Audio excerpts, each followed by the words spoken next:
Halo teman-teman, salam sehat selalu kembali dengan saya, Bung Ropan.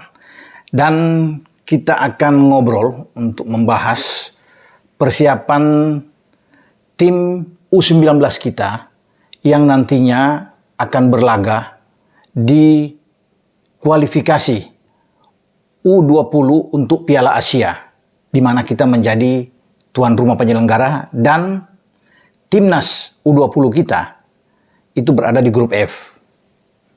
Pasti teman-teman sudah tahu bahwa di sana ada Hong Kong, ada Timur Leste, dan ada Vietnam.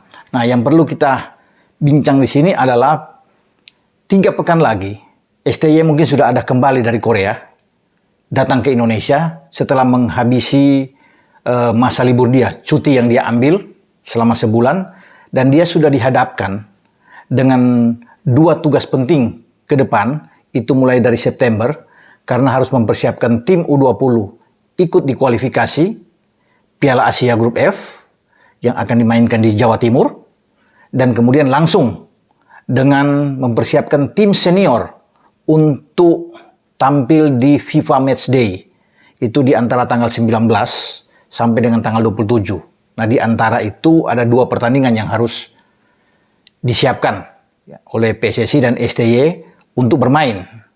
Nah, sementara buat tampil di kualifikasi U19 masuk ke U20 itu akan berlangsung di antara tanggal 14, pertandingan pertama kita menghadapi Timur Leste, 2 hari kemudian pada tanggal 16 menghadapi Hong Kong, dan terakhir akan bertarung dalam pertandingan yang ditunggu-tunggu. Ini kalau di grup F menjadi pertandingan big match. Kita kembali akan bertarung melawan Vietnam. Itu pertandingan terakhir. Pasti di sini akan memperebutkan juara grup. Kalau kita bisa mengalahkan Timur Leste, Hong Kong, dan Vietnam juga mengalahkan Timur Leste dan Hong Kong, kita akan memperebutkan jatah untuk menjadi juara grup, dan juara grupnya langsung lolos ke putaran final U20 Piala Asia yang akan berlangsung pada bulan Maret 2023 di Uzbekistan. Memang kalau kita tidak menjadi juara grup masih ada harapan. Karena setidaknya ada 5 runner-up terbaik yang juga ini bisa ikut.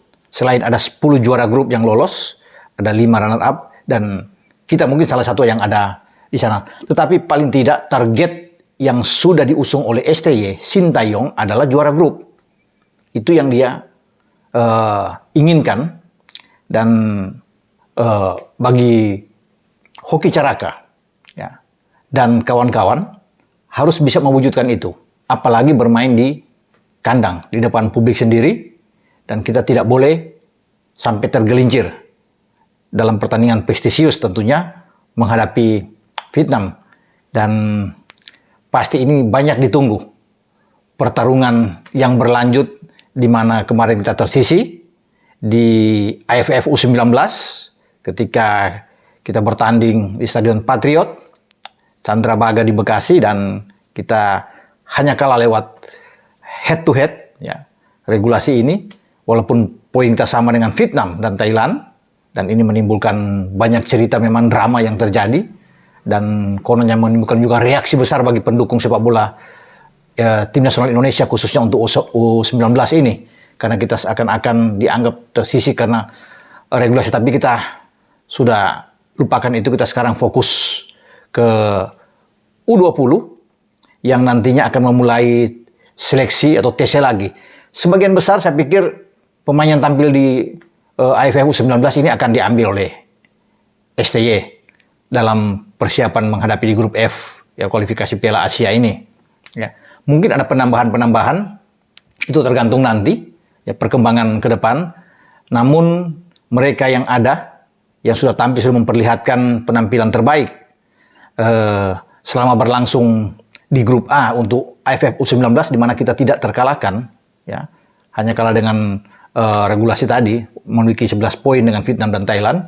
Itu pasti akan diambil oleh STY. Karena kalau dari materi pemain sebelumnya yang dia tangani, ketika kita di U19 Piala AFF, itu hanya 2 pemain kalau nggak salah yang tidak mendapat tempat, ada di bench, itu Raka dan juga Ricky Pratama kalau nggak salah, yang tidak dimainkan. Selebihnya semua dimainkan. Nah, ini yang diharapkan, termasuk mereka yang cedera, Marcelino Ferdinand, gelandang yang baik ya dari Persebaya Surabaya ini, ketika dia cedera ini dia akan kembali ya untuk bisa berlatih bersama dengan tim U19 untuk masuk ke U20 nantinya, juga dengan Ronaldo Kuate, pemain dari Madura United ini, untuk ikut bersama-sama. Nah, ketika pada Agustus nanti setelah tanggal 20 itu 21 itu masa cuti berakhir dari STY harus datang dan sudah mengumpulkan mungkin pemain untuk menghadapi Piala Asia.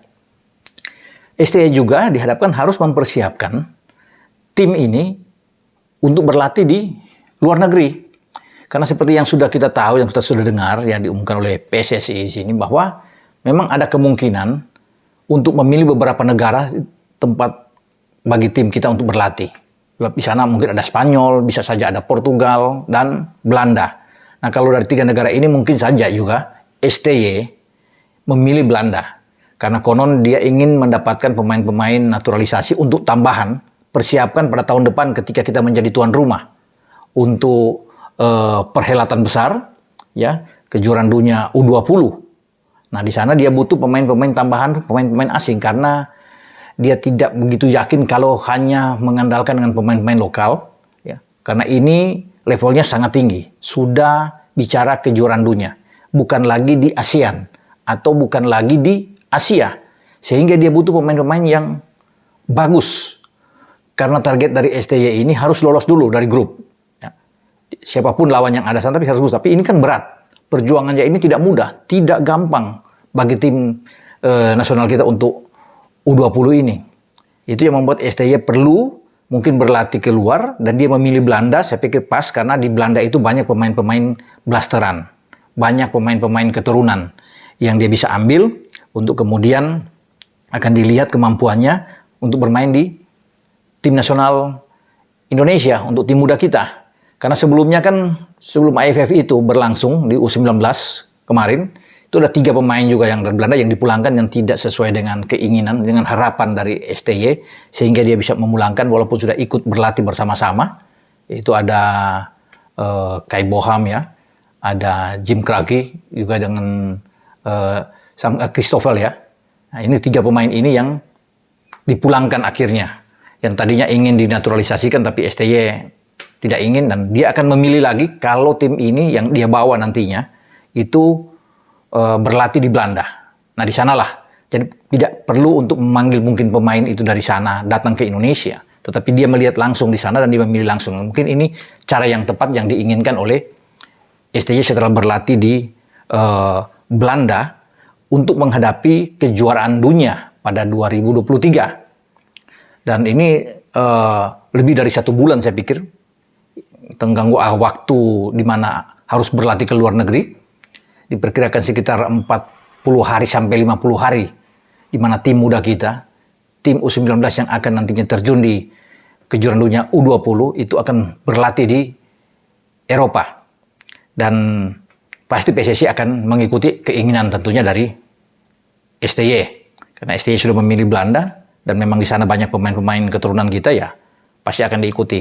Walaupun tidak menutup kemungkinan pemain-pemain blasteran lainnya yang ada di luar Belanda ikut dipantau dan akan dipanggil juga jika itu memenuhi dengan keinginan dari STY. Karena masih banyak juga kan ya pemain-pemain Indonesia yang bertebaran juga di Eropa, yang masih muda, yang punya potensi untuk bisa bermain di tim nasional. Nah, kita harapkan bersama bahwa keinginan STY ini untuk meloloskan tim nasional Garuda Muda kita ini di kualifikasi grup F Piala Asia ini bisa terwujud pada bulan September, dan juga nantinya dia membawa tim ini ke Eropa, dalam hal ini Belanda, untuk TC di sana, dan sambil melihat beberapa pemain naturalisasi untuk diproses menjadi warga negara dan tampil di kejuaraan dunia tahun depan di U20. Jadi memang tugas STY ini mulai setelah dia datang dari cuti, dari berlibur ini memang padat.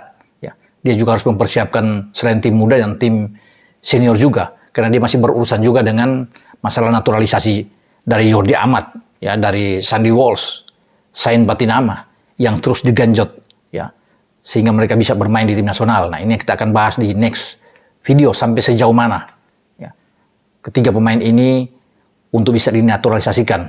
Ya, kita akan tunggu nantinya. Sampai di sini pembahasan saya dan obrolan saya dengan tim muda ini. Ciao.